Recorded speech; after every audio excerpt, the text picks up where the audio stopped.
Hey everyone, I wanted to go over once again the exciting news that we got for Monster Hunter Rise Sunbreak, set to launch onto the Nintendo Switch and on PC in just a few days. And we are going to be checking out the patch notes. Capcom went ahead and dropped all the goodies that you're going to have available on day one when it comes to Sunbreak. Of course, there's two separate patch notes that they decided to provide, both for the Nintendo Switch and the Steam version, but we are going to merge them both together. We're also going to be checking out what are the differences between the downloadable updates that are going to be available for the people who did not buy Sunbreak and for those who did. Remember that the patch notes and essentially version 10.02 are going to be available for everyone to go ahead and download, whether you own Sunbreak or not. The difference is that some of these features are only going to be available for those people who decided to update on Sunbreak. So they do mention specifically in the patch notes, first and foremost, that you're going to see a little ship symbol next to the patch notes that we are going to be going over. And that symbol signifies that that is only for people who bought Sunbreak. If that little ship, that little red symbol is not available next to the patch note, then it's applicable not only to people who decided to buy Sunbreak, but also those base owners of Monster Hunter Rise. So first and foremost, they do mention that on the Nintendo Switch, the patch is about 10.1 gigabytes. On Steam, it's about 22 gigabytes. The patch, interestingly enough, is going to be available on the Nintendo Switch on the 29th. That would be tomorrow. This video is going to be going up on the 28th. And on Steam is going to be available on the 30th, pretty much on launch day. I do want to quickly mention that, of course, I'm going to be leaving a link in the description below for all of the patch notes so you guys can go over in your own leisure if you don't like my voice, but shame on you. First and foremost, when it comes to the main additions and changes, they mention there's new story elements. And as you can see, the little ship is right next to each one of them, so these are story progressions. First and foremost, they mentioned there's a new story content after unlocking the Hunter Cap. This would be after you beat Narwa in the single-player story in Monster Hunter Rise. They mentioned that a Master Rank is a new difficulty above High Rank. Duh, of course. There's a new base, new monsters, new locales, and new endemic life, only for Sunbreak owners. That's a given. They mentioned that new weapon trees, new armors, new layered armors, new decorations, and skills are also making their way into Sunbreak as well. When it comes to new systems and elements, they mentioned that there's new character creation elements, basically when you're creating your own character, switch skill swap loadouts, of course we went over that in the demo plenty already, new smithy features such as rampage decorations. Now this is something that I've not necessarily spoken about in the past. This is something that I'm already working on, like 3 separate videos at the same time, but rampage decorations is something that I think is going to be crucial for endgame and meta. But again, day one information is way more important than meta endgame related stuff as of right now. New features will be added to the lottery and melding at the market. We do quote-unquote know that there's going to be 2 brand new melding options, one that you're going to have to use if you wish to recycle old talismans, and then one that is going to be for basically making the entirely new wave of talismans. So there's going to be 2 melding options available in Sunbreak. There's also mention of a new Dango set of skills and the canteen features. That's a given. They mention a new Buddy Plaza features, more space in your item box and equipment box. That's fine. And talisman locked features added to the equipment box. That's also fine. I would have loved to see new Buddy Plaza features in the sense that you can actually make, like, actually have your buddies, your Palicos and your Palamutes actually get the abilities you want instead of just having to play with the RNG. I feel like that's something of a quality of life improvements that they need to address. They also mentioned that there's new guild card pages, awards, and titles. Of course, we all love guild card pages and titles. They mentioned new options, new features for the camera, and photo shoots. Moving over to all the weapons, they mentioned that switch skill swap and switch skill evade added for all new weapons. Of course, that's a given. New switch skills combos are even more added for all weapon types. That's fine. New options for performing wall running while using the wire dash first. Now this one is available for everyone, so you don't necessarily need to buy Sunbreak to be able to have access to the new wall running feature. Essentially, you're not using a silk bind anymore to be able to get up a wall. You could just run up the wall ninja style, no problem. They mentioned that there's new training area features, which is always good. The training area, I think, is extensively good in Rise, but it was also very good in World as well. New attacks are added for each one of the weapon types that combos for landing after a jump or a fall. Now this feature is available for everyone, so that is beneficial to all. They mentioned that recovery items while drinking animations like potions no longer trigger the animation when you're at full health, and they can also be cancelled. Now I had a separate video that I wanted to go over kind of like all these little bit of quality of life updates, but again, there's just so many things happening all at once. I just kind of kept pushing it back, and I'm probably never going to actually end up uploading that at some point, hopefully in the future, but not right now. They mentioned that they fixed an issue where the camera would slide slightly as you're adjusting your aim as a gunner. That is an interesting one. I did not know that.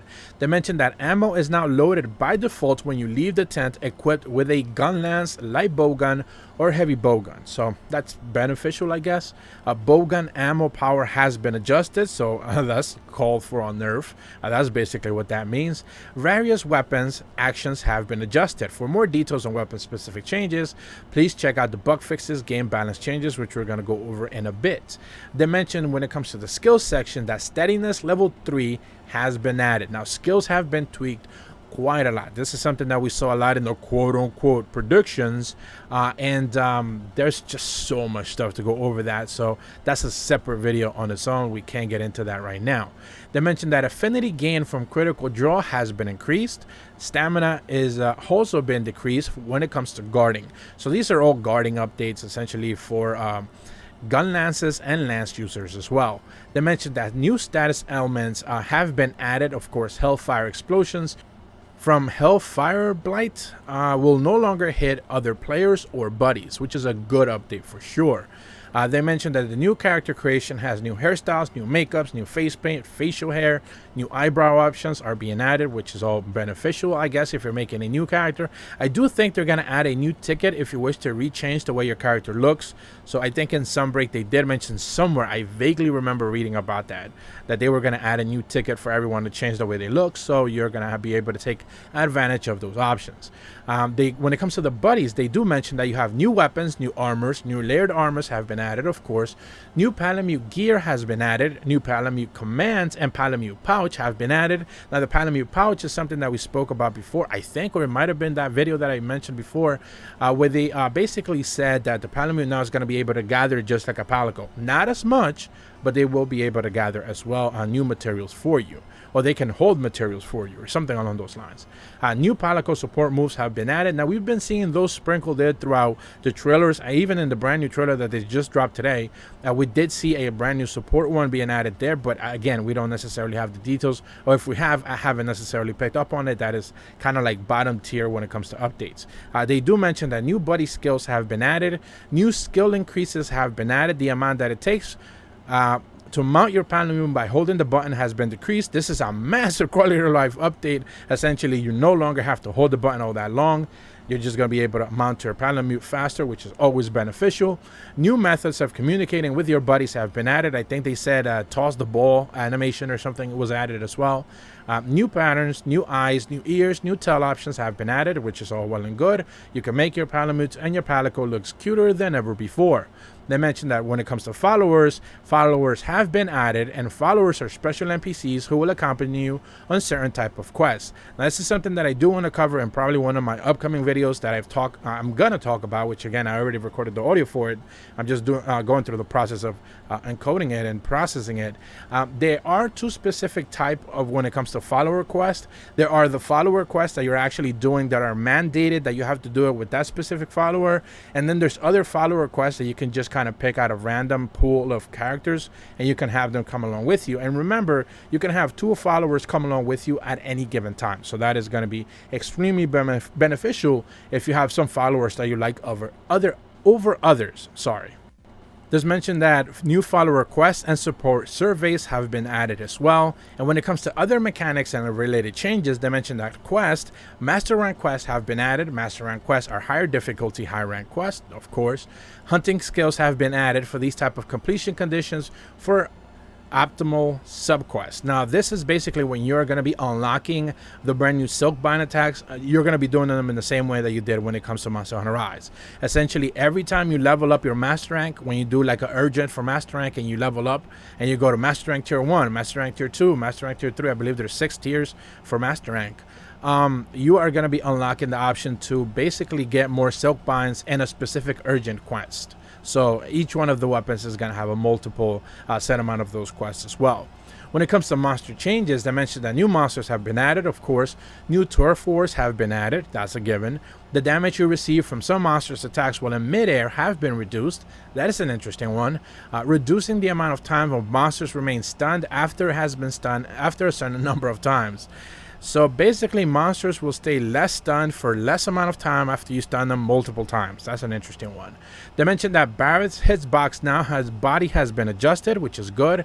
Ragnakadaki's high toughness against ammo has been reduced in Master Rank. So basically, you cannot probably get multi-hits on whenever you hit the big back of it, like whenever it's ballooned up, you can like really shred it when it comes to like, I believe, insect glaive and bowgun users, maybe even bows as well. You can shred that thing.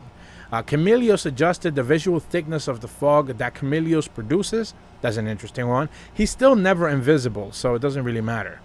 Small monsters adjusted the distance at which small monsters will appear on the screen. This is an interesting adjustment, which is a LOD change essentially. So it's interesting to see how that's going to work on PC.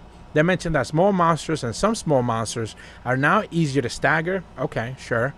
They mentioned when it comes to Wyvern riding that they added morph wire bugs, which add 2 systems to the Wyvern riding effects. Drop materials now have a detection priority when it comes to overlapping while riding with the button prompts. And carving materials now have been adjusted to detection priorities when carving overlap while riding triggers, which is interesting wording when it comes to just saying you are going to be able to get more materials the more you attack a monster, which is fascinating, I guess. Bosario's Wyvern riding attacks initiated by certain directional inputs have been adjusted. Barriet's the forward Wyvern riding strong attack has been made easier to land. Ragnakadaki's player now may assist Wyvern riding more quickly when using Ragnakadaki's mounted Punisher. Those are all changes that I think make sense. When it comes to Endemic Life, Anti-Cobra's effects will no longer nullify the attack power when increase of Mitsuzune's red bubbles. I didn't even know that was a thing. They mentioned when it comes to base and facilities that some parts of the quest counter menu has been updated. The icons appear to be for completed NPC requests when encounter and has been updated. Interesting. The game now remembers the cursor position of the quest counter menu when you quit the game. Sure, that's like a really minimal thing.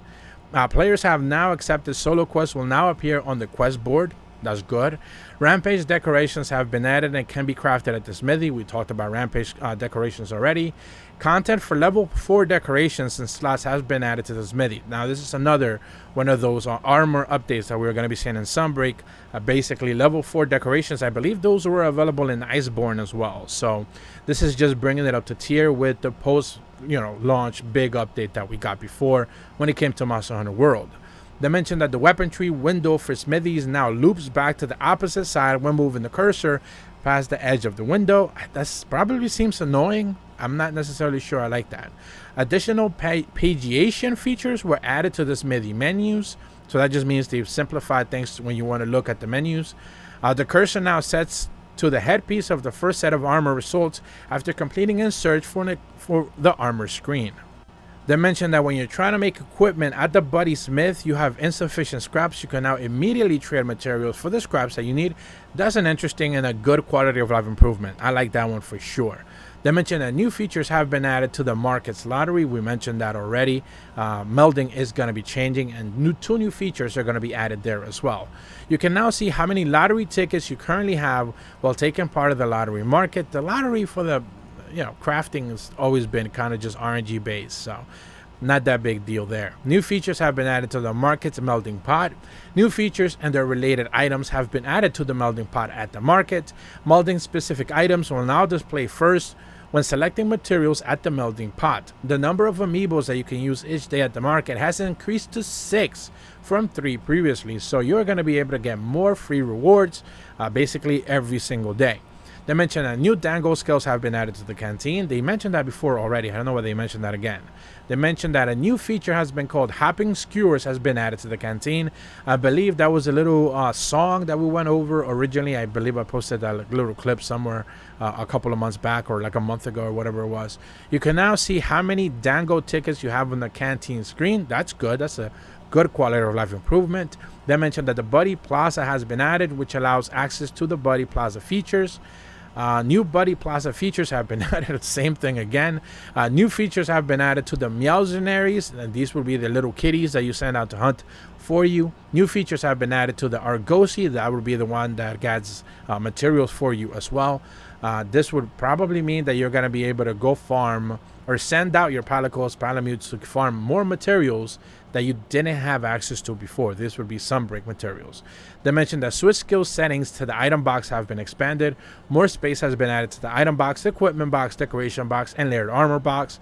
More space has been added to the buddy equipment box and buddy layered armor box. Again, they're just repeating a couple of these multiple times. It's now easier to switch between all types of equipments and their loadouts when managing equipment in the item box. They mentioned that Talisman Lock feature has been added to the equipment box. This is a major one because people were very concerned that they could sell off whenever you're like just going through the talismans and you're trying to sell as many as you can, that you would end up selling some of the really good ones. And now we know that you're not going to have to be worried about that because you're just going to be able to lock all the good ones. And you're not going to be able to not only trade them into the new melding option that I mentioned before, but you're also going to be able to just keep them, and stored in a separate way. The display and the equipment for window sharpness gauge effects and the handicraft skill have been updated. That's cool for people who use handicraft for sure. The item loadout list is now showing crosses across ammo and files that you cannot use that are currently equipped with the bowgun. That's good, but I thought that feature was already there. I'm not necessarily sure what the big difference is because you already couldn't equip previous loadouts before. I guess they were just grayed out. Now they're just making a big red X on it, and you're not going to be able to equip it, but you couldn't sew anyway, so it doesn't really matter. New decorations have been added that you can use to decorate your home. That's always good. New Kahoot outfits have been added. New Kahoot's nests have been added. New options were added to the training area. Again, training menu options are always good. New post sets have been added. New guild card pages, awards, and titles have been added, again with the guild cards. Added wyvern riding attacks to the large monsters in the list of hunter notes. New album filters have been added. We went over that, I think, or maybe that was in the other video that I didn't put a couple of videos live because we were going over the quote-unquote predictions. So, maybe that was one of those things that I should have went over.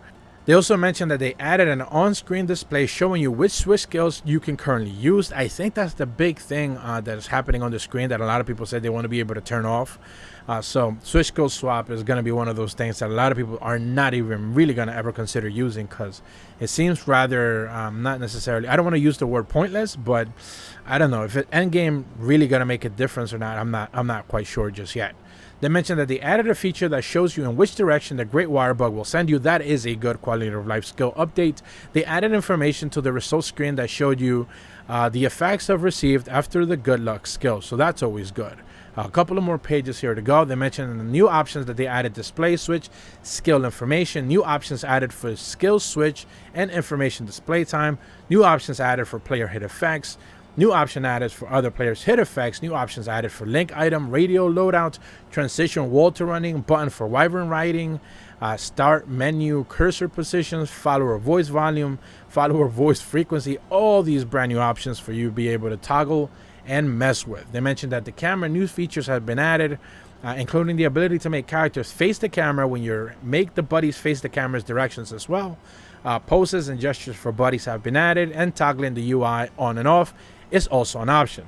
They mentioned that certain new chat features have been made more convenient to use. Hopefully stamps are a little bit easier to use going forward. That would be good. New shadows have been added. New chat stickers have been added. New gestures have been added. And they added the feature that allows you to claim a bonus when you're playing multiplayer for the first time. And lastly, when it comes to the last page, I believe they mention here a handful of Steam version only updates. A new classic filter has been added. New vibrations 1, 2, 3 have been added to the controller vibrations options under the game settings. Vibration number 2 has been made the default vibration types for different options. New keyboard setting options under the controls palamute, cancel mount, and vibrant writing evasion. The controls option menu has been restored. New display options adjusting positions for ultra wide menu, that's also been added. There is now a detailed photo mode which allows for extra options such as changing the focal length and applying filters for the real time. The game now supports NVIDIA's DLSS. That is massive. I cannot tell you how massive that is. That means basically performance is going to go up the roof because you no longer have to run the game at native 4K. You can do like, you know, DLSS 4K, which is really good. And lastly, lighting effects for supported Razer products have been added. So now that I look at it, it's basically I've been talking for 20 minutes and there's an extensive list of patch notes. Once again, link in the description below. If you're still watching this video, thank you so much. If you're brand new to my channel, be sure to leave a like and subscribe. Hit the bell to receive notifications when the videos go up. And as always, thank you so much for watching. See ya.